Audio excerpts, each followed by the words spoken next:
La première chose, c'est qu'il me semble, et c'est aussi l'objet du débat, que notre responsabilité, les forces sociales et politiques de la gauche française, européenne, grecque, moi je suis franco-grec, de tirer les enseignements de cette défaite. Il y avait une stratégie mise en place depuis le 25 janvier, la victoire électorale de Syriza, et elle a échoué. La première chose, c'est de mesurer l'ampleur de cette défaite, une grande défaite, et puis d'essayer d'avoir des propositions constructives. Alors, d'abord, il faut voir qu'est-ce qu'a été cette stratégie et pourquoi elle n'a pas marché. Cette stratégie, c'était de se concentrer essentiellement sur les négociations avec la Troïka et les institutions européennes et de compter sur une modification des rapports de force au niveau institutionnel et au niveau des opinions publiques. Et malgré un succès relatif quand même de la campagne dans différents pays en Europe, on n'a pas réussi. On n'a pas réussi à peser assez fort pour qu'il y ait un soutien institutionnel à la Grèce dans ce combat.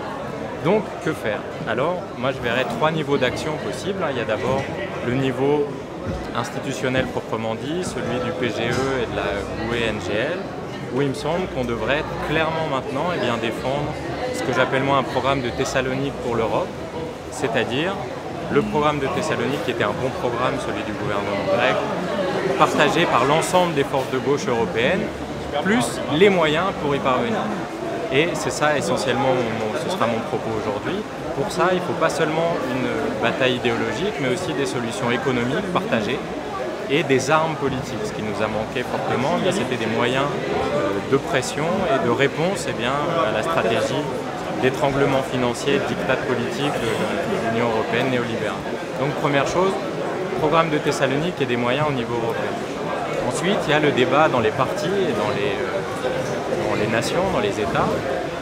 Et là, il me semble qu'une des choses serait d'arriver à ce qu'il y ait des fronts communs comme Syriza, des rassemblements aussi larges qui permettent d'ouvrir des brèches comme ça de contre-offensives contre les politiques néolibérales dans chacun des pays. En France, on est en retard sur cette construction de rassemblements larges. Et malheureusement, en ce moment, ce qui se passe, y compris sur la fête, je vais le dire un peu cash, il y a des propositions de plan B pour l'Europe, il y a des propositions d'austère-exit, il y a des propositions de refonte démocratique de l'Union européenne qui ne sont pas coordonnées. Donc deuxième tâche, arriver à coordonner, avoir une proposition stratégique. Et troisième chose, qui est moi ce dans quoi je suis le plus engagé, c'est les mouvements sociaux européens.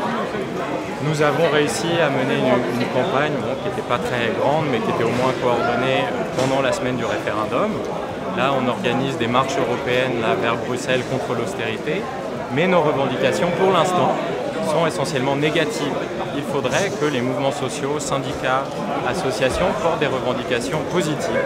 Donc c'est ça, moi, ce sur quoi j'insisterai.